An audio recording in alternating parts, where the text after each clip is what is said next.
A lot of our older carers, well, first of all, they're over 65, but a lot of them are caring for their partners, their sons, daughters, even a neighbour or a friend who might have all sorts of problems. So it could be anything from a physical disability to a mental health problem, learning disability.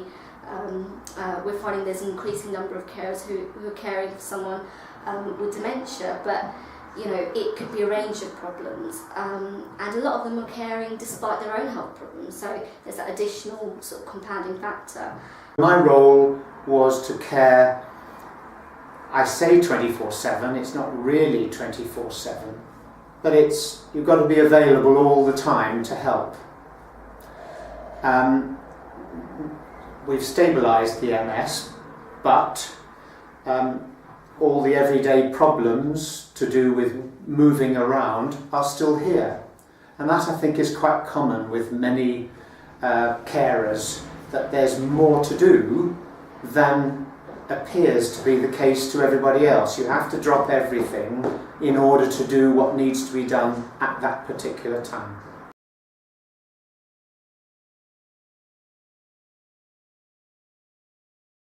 What we try and do is really try and get them to assess their situation, see how it's really impacting their life, and get them to access as much support as possible. As well, mainly because it's, you know, it's sort of preventative as opposed to sort of crisis management. So in the hopes that we can kind of maintain their quality of life and keep them caring for as long as possible.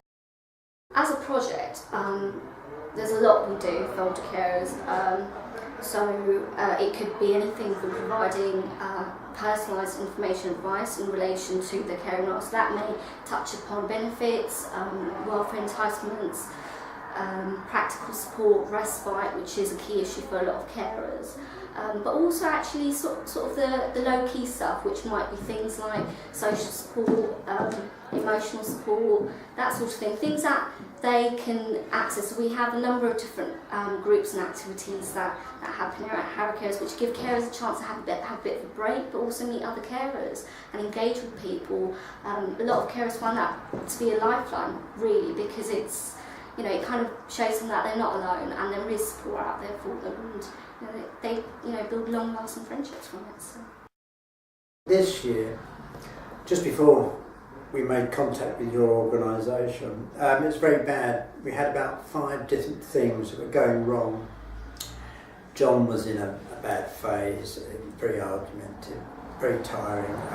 He actually broke his foot, which meant he was, even on a good day, he was still in his wheelchair, so that meant whenever we went out in the car it was a major episode. But thankfully you enabled us, or you got us, his disability permits, which is brilliant. That means we can park in disabled roads now, which really has helped. A few years ago we applied for disability living allowance. It's now called something different. And although we were very straight about answering the questions, and Anne at that stage my wife Anne was already on a Zimmer frame, we got turned down by the computerised application vetting process. I therefore thought we'd better get some help.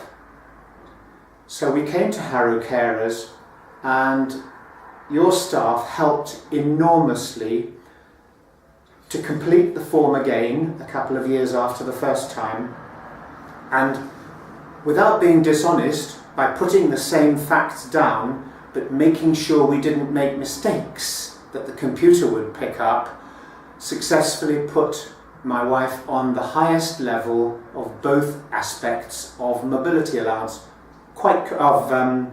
disability living allowance. Something to note is, obviously a lot of carers don't see themselves as carers. You know, many just think they're a good family member or a friend who are just doing their duty, really.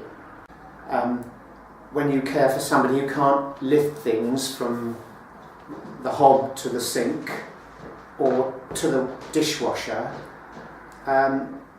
or carry anything because they're on a Zimmer frame. You do all of it.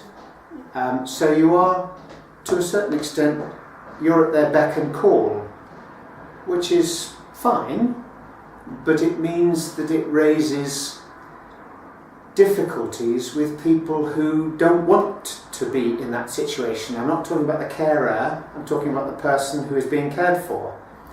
Because the things that, in this case, my wife wanted to be able to do for the rest of her life, tend to the garden, walk the dog, her favourite activities are now barred to her. So that creates a level of frustration which doesn't normally come out in the public view, but is the other side, the emotional and mental side of someone who is locked into some unfortunate disease like MS for the rest of their lives. So the role of the carer is not only physical, helping out lifting things 24/7, but also not going too far in caring, because you'll get your head bitten off for doing too much. I'm not a great joiner of organisations, so I tend to be self-sufficient. I try to be, but at that point in my life, with my son's condition, things were very bad and I was getting worse. I went to see the doctor, I was depressed, and he said, okay, he put me on pills, antidepressant pills, and I took them for a week and I felt so sleepy. I thought, well, that's not helping. All that's doing is hiding the situation. And then Kate, I phoned the sickness centre, then got your telephone number, and we made contact with your organisation. As a project, we're always looking to develop our services in relation to the needs of older carers, which are always growing and evolving given the dynamics and the ageing society. So we've put on a lot of new activities, initiatives, things like coffee mornings, which in the past we used to only have in one place, but now we're sort of bringing that to the carers and bringing it a lot more local, sort of bringing the service to them, I suppose, in sort of more local settings. And we're also looking to do a lot more financial empowerment workshops, so supporting carers who may be getting all the benefits that they're already getting but still struggling financially, so looking at empowering them and developing skills around that. We've also got some funding from the council to give older carers one-to-one budgeting support, so that these are all very new innovative sort of services, and we're hoping that will take off in the near future. But as I say, we're always looking to change and develop and listen to our carers and find out what they really need.